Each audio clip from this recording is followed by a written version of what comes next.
Lukas Lekavičius kartu su Atėnų Panathinaikos klubu atvyko į Kauną. Tai buvo svarbios rungtynės abiems komandoms, besigrumenčioms dėl patekimo į atkrintamąsias. Susitikimo pradžia buvo išties sunki, nes mačą geriau pradėjo svečiai.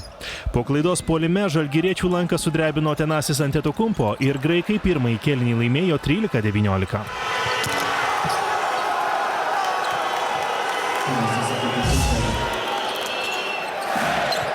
Antrajame Žalgiris pradėjo žaisti užtikrinčiau ir po Brendono Deiviso dėjimo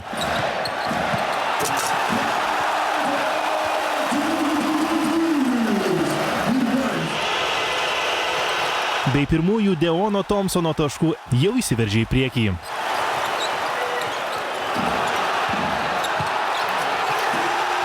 Trečiajame kėlinyje kaip tikras kovotojas sužaidė Marius Grigonis. Įspraustas tarp kelių žaidėjų jis ne tik sugebėjo išsilaisvinti, bet ir pelnyti 2 taškus su pražanga. Ir tai buvo tik pradžia. Po Waltono ir White'o dueto rezultatas jau +9.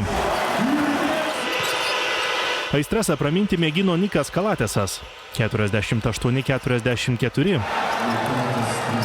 Bet tada išaušo Aarono White'o akimirka. Po puikaus Jankūno perdavimo jis įkrovė kamuolį į krepšį.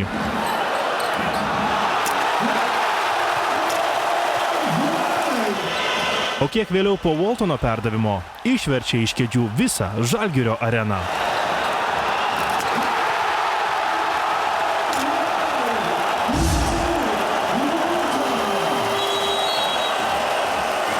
Po tokių smūgių Panathinaikos atsigauti nesugebėjo ir Žalgiris nutraukė 4 iš eilės nesėkmių Eurolygoje seriją. 82-69.